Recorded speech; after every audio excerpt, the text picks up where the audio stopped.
Bienvenido espectador, en este video explicaremos la publicación de la revista Iberoamericana de Educación, Ética Comunicativa y Educación para la Democracia, escrita por Guillermo Hoyos.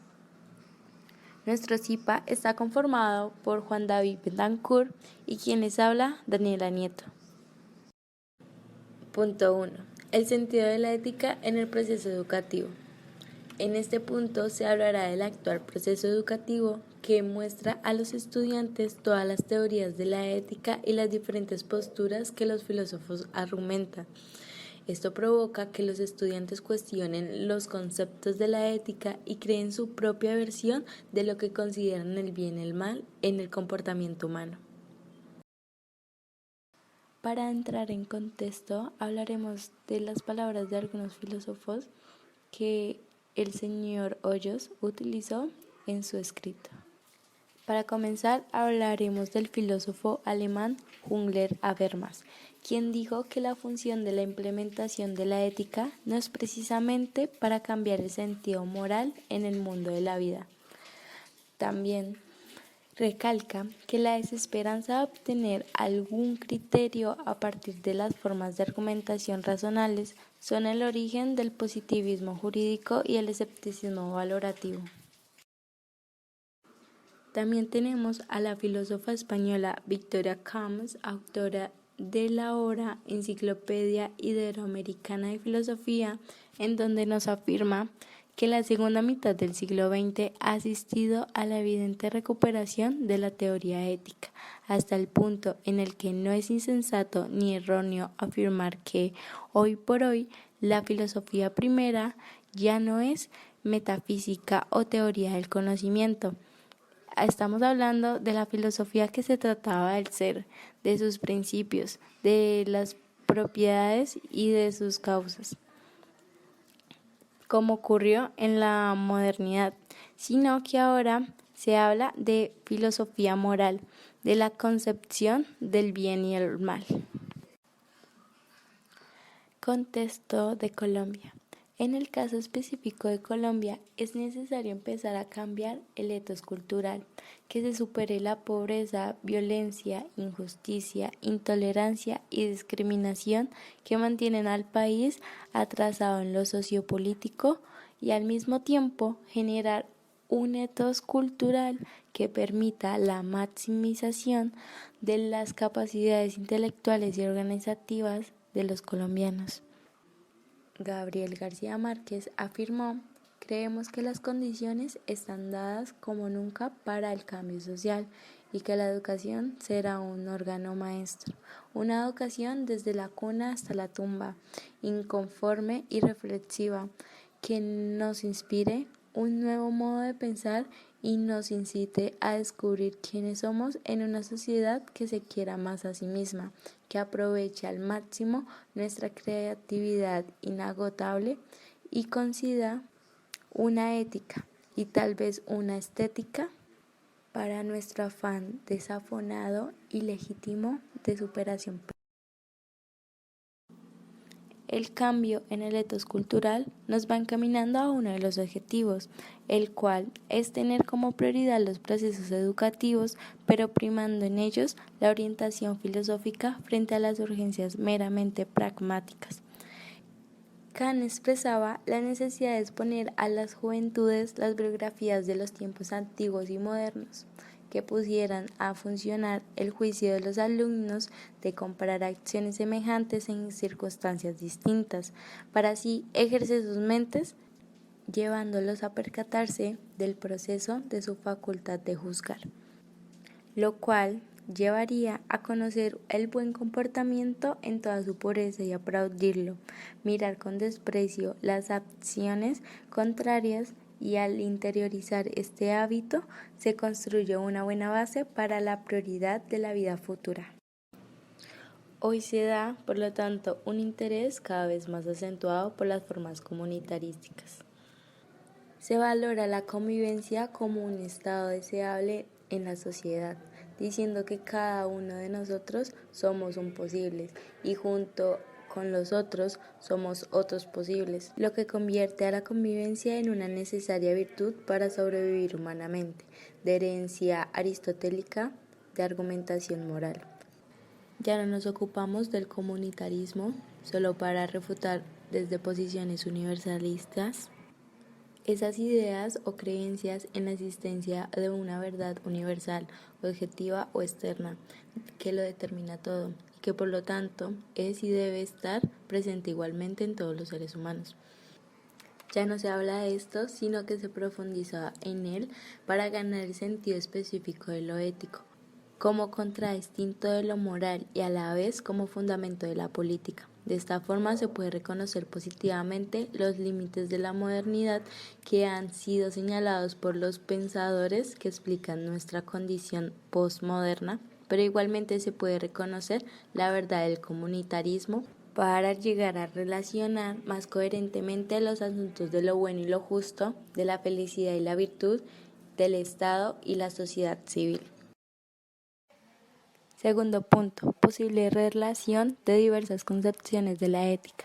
Al hablar de los conceptos de la ética, podemos incorporar la fenomenología que contribuye a explorar los fenómenos que ocurren en nuestra sociedad. Es decir, se busca que haya más argumentación en vez de comparación, para así lograr que haya una verdadera participación ciudadana.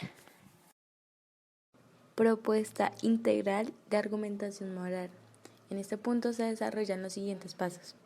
El primero, una fenomenología de lo moral, es donde explica cómo la moral es de sentimientos, vivencias o motivaciones y tiene su origen en experiencias del mundo de la vida, así no se exprese en sentimientos sino en juicios y principios. Este es el fenómeno moral fundamental que se debe explicar en 3 aspectos por lo menos. El primer aspecto tenemos al sujeto moral, aquel que se construye en la sociedad civil en situaciones problemáticas, en las cuales puede estar o desmoralizado o bien de moral.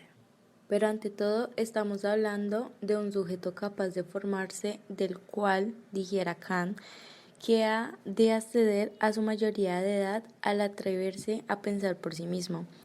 Este sentido fuerte a la autonomía no tiene por qué no relacionarse con el mundo de la vida, ámbito de responsabilidad con los otros interlocutores en la sociedad civil y en la historia. También otro de los aspectos son los sentimientos morales, que se me dan en virtud participativa en la sociedad civil, los cuales pueden ser analizados a partir de las vivencias tematizadas por la fenomenología husserliana, antes de ser formalizados. En la clásica fenomenología de los valores se toman en cuenta el resentimiento, indignación y culpa.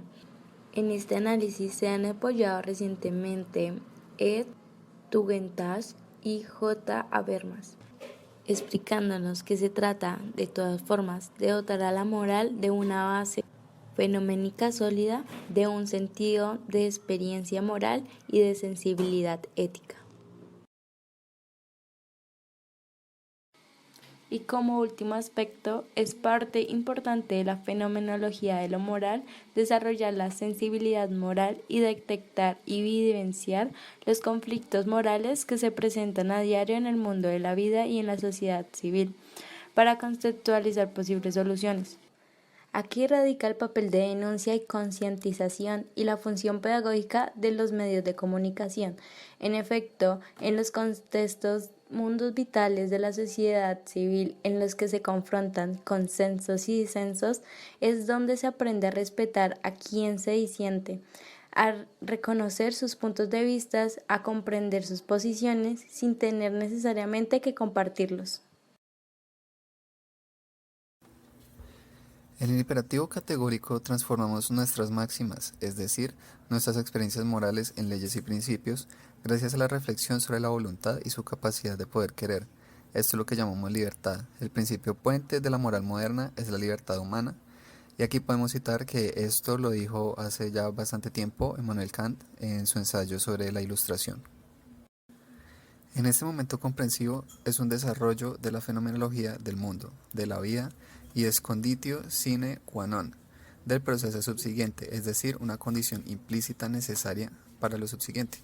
Se trata de un reconocimiento del otro, del derecho a la diferencia, de la perspectiva de las opiniones personales y de cada punto de vista, es decir, teniendo en cuenta las participaciones de todos los interlocutores. La justicia como equidad es más bien fundamento íntimo de la sociedad, de manera semejante a como la verdad es fundamento último del conocimiento. Para poder imaginar un tal contrato en torno a los principios de la justicia, es necesario que quienes vayan a participar en él, es decir, los miembros de la sociedad, estén dispuestos a acordar unos principios básicos desde una posición original de imparcialidad, como puede ser aquella en la que cada uno trata de prescindir de sus cualidades, de su concepción del bien, de sus intereses de toda índole, etc. Hay dos mínimos fundamentales, son los dos principios de la justicia, organizados lexicográficamente, es decir, en un orden de prioridad.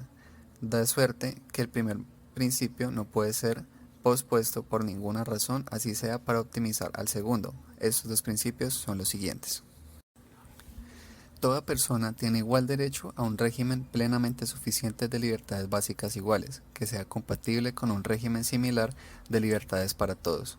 Las desigualdades sociales y económicas han de satisfacer dos condiciones. Primera, deben estar asociadas a cargos y posiciones abiertas a todos en las condiciones de una equitativa igualdad de oportunidades. Y segunda, deben procurar el máximo beneficio de los miembros menos aventajados de la sociedad. Es decir, aquí ya estamos hablando de llegar a consensos entre todos los interlocutores, tomando en cuenta aquellos que son más vulnerables.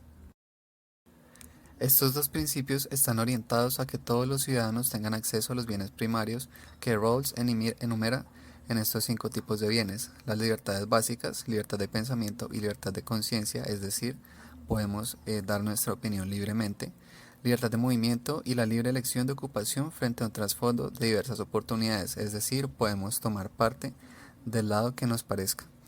Potestades y prerrogativas de cargos y puestos de responsabilidad, es decir, aquí estamos hablando de los puestos que podemos llegar a tener como autoridad en un diálogo.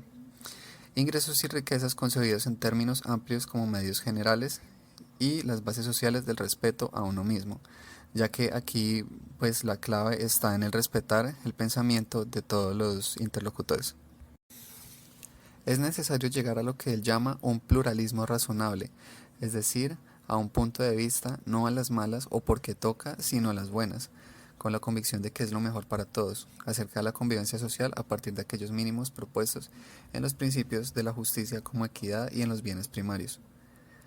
Este pluralismo razonable permite llegar a un acuerdo, a un consenso entrecruzado acerca de dichos mínimos.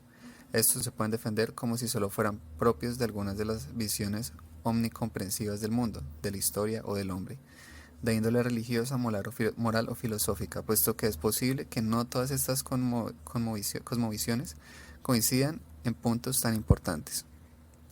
Aquí lo que estamos hablando pues es precisamente de que estos consensos deben llegar a un buen término sin que haya como una obligación de por medio, sin que sea por las malas o porque ya digamos la mayoría así lo decide, sino por las buenas. La verdad del comunitarismo consiste en la necesidad de fortalecer el así llamado nivel hermenéutico de la comunicación, la comprensión, el conocimiento de otras culturas, los derechos del otro, el derecho a la diferencia. La verdad del liberalismo político consiste en la propuesta de una sociedad bien ordenada, a partir del pluralismo razonable, con base en los principios de la justicia como equidad, al desarrollar la competencia argumentativa del lenguaje, sin negar su poder interpretativo y comprensivo. La racionalidad comunicativa reconstruye genéticamente el overlapping consensus, el consenso entrecruzado del contractualismo, liberándolo a la vez de las ficciones de la posición originaria y el velo de la ignorancia. Finalmente, debemos tener en cuenta las fundamentales. Todo sujeto capaz de hablar y de actuar puede participar en la discusión.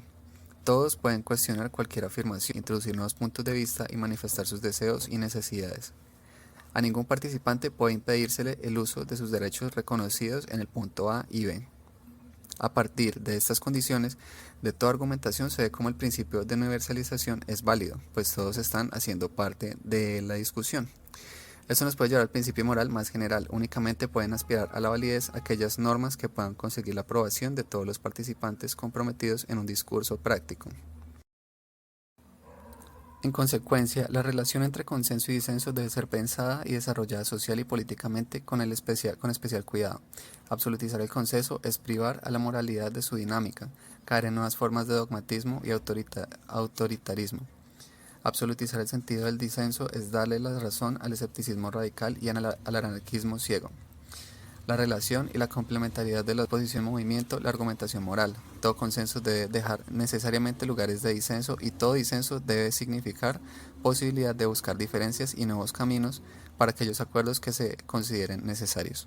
Es decir, aquí todas las partes, como hemos dicho anteriormente, deben estar en una misma posición y a todos se les debe escuchar, ya que si solamente se tomara una de las partes sería un autoritarismo.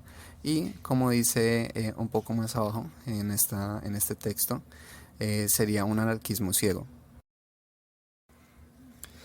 La integración que hemos pretendido hacer de estas cuatro formas de argumentación moral nos permite descubrir sus relaciones íntimas y evitar así las unilateralidades y limitaciones de cada una de ellas.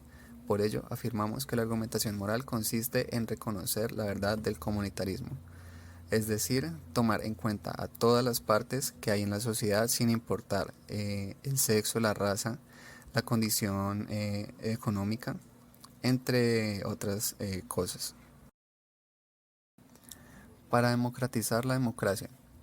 En la modernidad del derecho, las instituciones, incluidas como totalidad en el Estado democrático de derecho, no pueden encontrar su legitimización ni en la teología, ni en la metafísica, ni en ninguno de los metarrelatos de turno.